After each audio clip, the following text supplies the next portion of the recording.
Today, we will be diving into the world of cash, dreams, and clever schemes with three rock stars who know how to make money, work harder than anything. To talk about it, I have Chandralekha, the financial fairy godmother from Dime.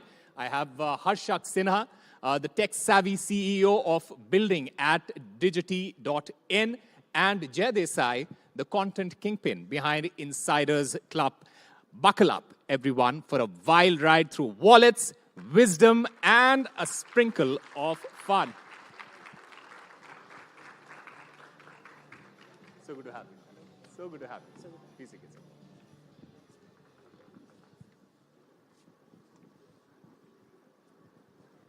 All right, Chandralekha, I would like to start with you.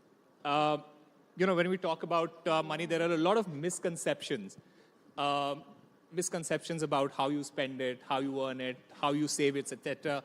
I want to understand from you about building that long-term financial security and how do you overcome that entire process? Okay. Hello. Am I audible? Fine? Yes, yes. Yes. So I feel the foremost important for anyone to achieve financial independence or financial security is by increasing the capital, that is increasing your earnings, right? So that's the first way to do it. And being Yuva of the nation, I feel a person should have multiple skills in hand to monetize on. Just depending on a single source of income would not be enough to create wealth in the long term. So that's the first aspect I would say for anyone. Please build skills that are monetizable and not just employer friendly, right? So that's the first thing. And second is, the moment you've hacked that, it's to be financially disciplined, right? So the moment we get a few bucks of salary, like 20,000, 30,000, we go and buy a 30,000 worth shoes, right? So being disciplined is also very important. And that is foremost when it comes to financial security as well. That is a part of wealth preservation, okay? And thirdly, it is about wealth generation. You investing your surplus and disposable income into different avenues so that it passively generates money for you. And this is quite important, right? So wealth preservation and generation is both very important, and that's how you build financial security. Spending is something that I do really well. Yeah. Is the reason why I end up with no money by the end of the month. How many of you here earn decently, but you don't know how to spend it? You either overspend it or you underspend it. Raise your hand. How many of you overspend your money? They're very smart people. There are very few of them. They're realizing that they're overspending is a great thing. So many of them don't realize it. So it's a big, appreciation to them. All right. Harshak, how can businesses they can leverage technology and branding to help the consumers in order to feel more confident about themselves? What is your take on that?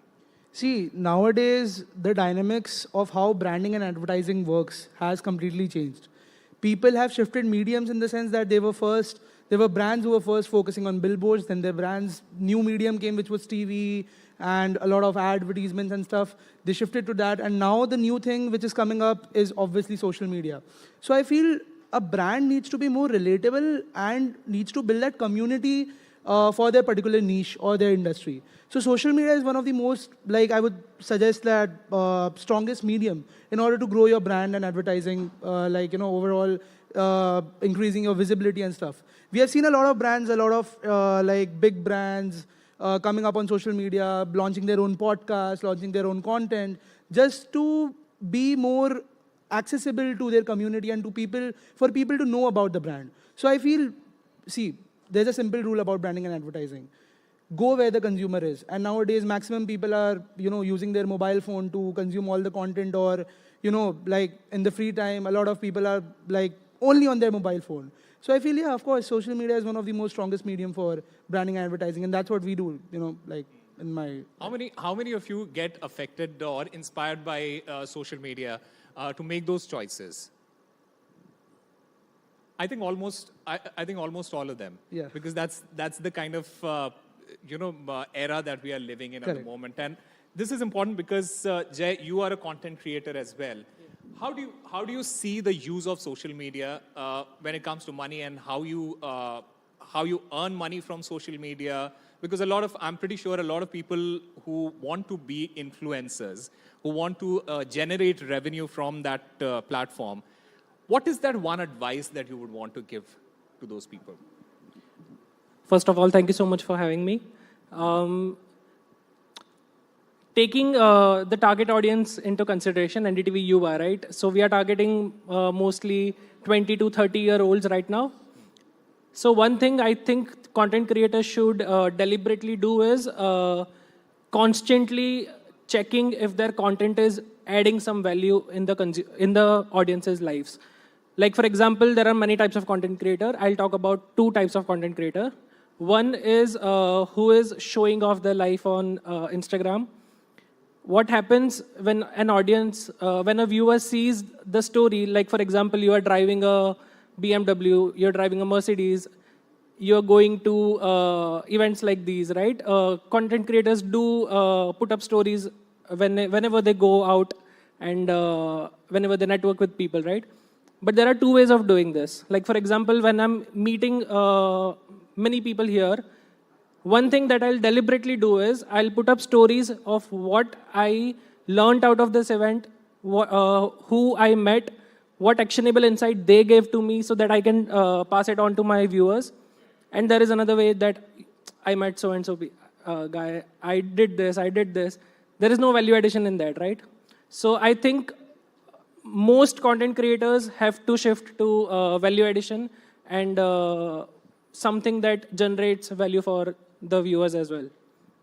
Having said that, how can the content creators, especially somebody like you, use their platform to shift the societal, the attitude from money, which is, for a short-term gain, to a more sustainable way of earning money? So yeah, like I said, I create content around business, right? And I always talk about how to create long-term value for yourself. Like for example, when you invest in I would say for a lot of freelancers, if you buy an iPhone, that is also an investment, right? But that is again a short-term investment. You will derive value out of that asset. Let's call it an asset for 1 year, 2 years down the line. But you should always try to maximize the investments that you make, like maximize the returns from the investments that you make. So I think the biggest capital generation right now is doing a business. And that is what I'm talking about in my content creation journey. So, yeah. In fact, the basic question at this point is, if somebody who has not invested in their entire life, if that person wants to start investing, what is your first advice to that person? In fact, let me ask the audience here. How many of you invest? So a large number of people do not invest, right? So what is that one advice that you want to give to those people? For a person aged between 18 to 25, right, who's just enter the job space or who's just in college, I feel investing in themselves is most important, right? Today, I'm not making wealth from the investments I'm making. It is making it, but my majority of my wealth is coming from my skills that I've earned, right? So investing on skills, building it is extremely important because today, how much capital would you put? Like 5,000 a month, 10,000 a month, nothing more than that. How much will you make? Maybe like 10 lakhs in like next 10 years. So it's not going to help you that way, right?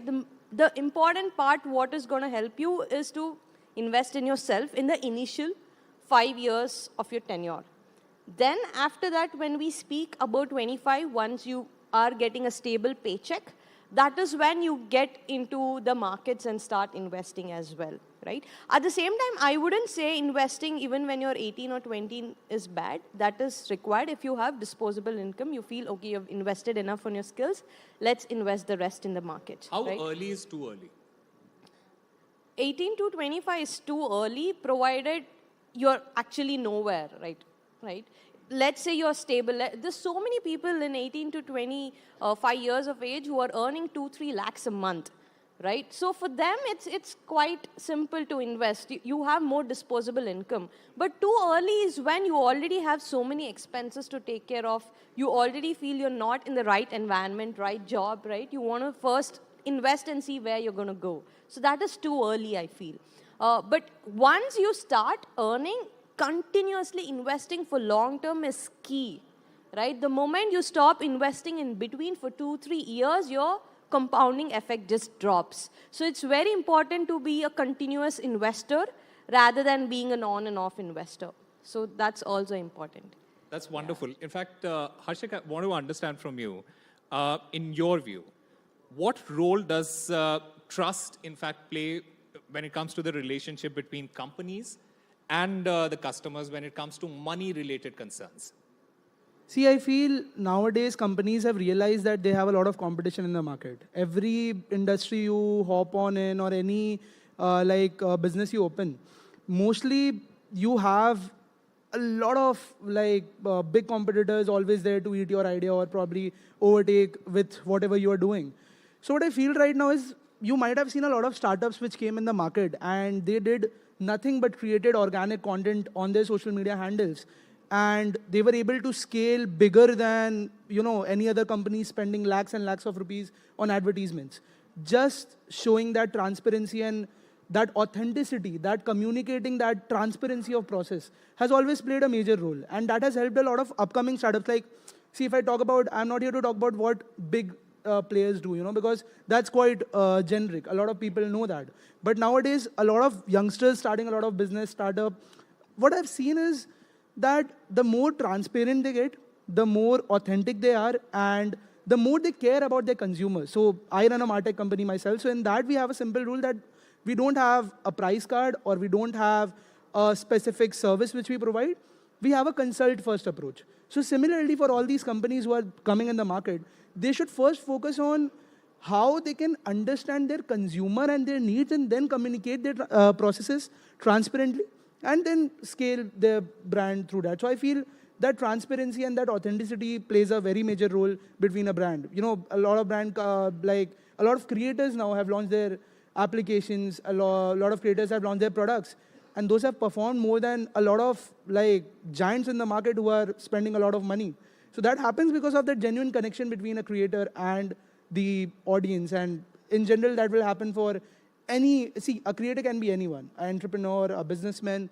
So it's all about, using the right platform, communicating and building your community, and then obviously communicating that transparency in your product and Jay, services. your take on that. Transparency. It's a key word here. Transparency, how important is it for a creator like you, for a content creator? How important is that factor? I think it's one of the most important factors that a You said content one of creator the should most have. important factors. Yeah, because, okay, let me put it this way. When you're creating, let's say, when you're an Instagram creator, you're creating a 60-second reel. You're explaining about a financial product that is very complex and very complicated, and you're explaining all that in 60 seconds, right? A lot of times what happens is, for example, this happened with me today. I received a message today in the morning. I had explained a financial product in one of my reels. Someone messaged me that, hey, you did not tell me that there is a particular spending limit to get the benefit. So in 60 seconds, it is very hard to explain everything. But at the same time, a content creator should definitely try to put all the disclaimers in all the material that goes through, whether it be a story, whether it be a caption, or even in comments. Transparency is definitely very good for the content creators to last long. Otherwise, the audience will not trust you in the long run. Having said that, what is that one most impactful lesson that you have learned as a content creator personally? And if you want to share that with our audience. I'll add to the previous point itself. Transparency and trust is one of the most, transparency and trust are the most important factors for a content creator. A content creator right now on Instagram can grow very quickly with some 2 or 3 viral reels, but they will only sustain if they are trusted by the viewers in the long run.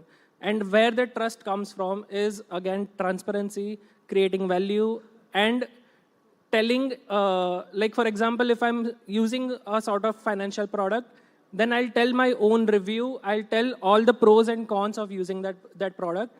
And again, like for example, even if it is a branded collaboration, you have to mention like the caveats, you have to mention the cons of using that particular app. Even though the brand will not agree with you, even though the brand will feel like, please don't do that. But as a content creator, you should definitely do that. I would like to add on. please. Yeah. So I feel as a content creator, one, in addition to all the points that Jay stated, I feel the next point also is to have a thick skin. This is very important in content creation because no human being is perfect, right? And that shows up on the screen very easily, right? For some days you can keeping it, mellowed down, but over the period of time, since you're the person, since the content is around you, it's very easy for your flaws to be shown out, and it's not a mistake at all, right? It's a learning. It's the same thing with all of us as well, right? There's so many times we might have missed something in the video and later realized it. So either we remove it or correct it in the captions or write a comment saying, this has gone wrong or something like that. And having a thick skin is important because when your video goes viral, even though no matter how much efforts you have put and no matter how much good work that is, you will still have so many comments that will make you feel like, okay, what's happening? Am I this person? Or, you'll doubt yourself many times. So having a thick skin as a content creator is very, very important.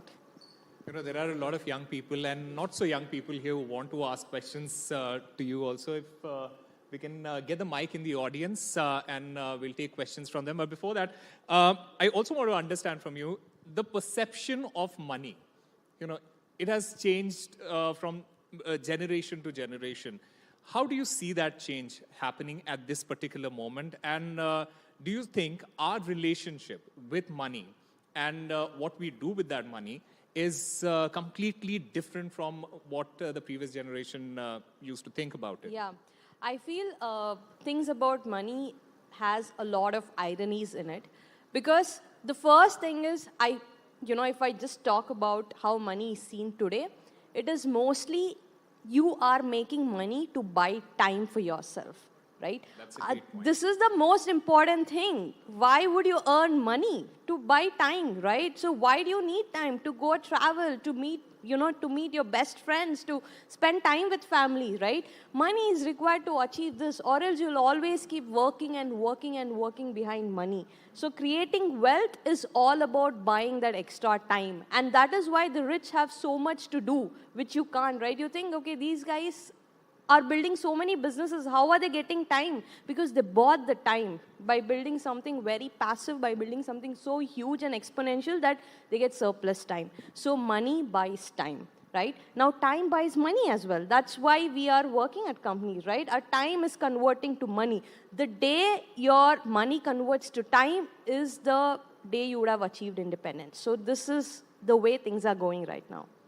Yeah, like while Chandralekha was talking about passive income and stuff, so talking specifically about the youth, what I've seen is my DMs and a lot of finance creators also, their DMs might be flooded with the fact that how can I earn passive income? How can I earn passive income?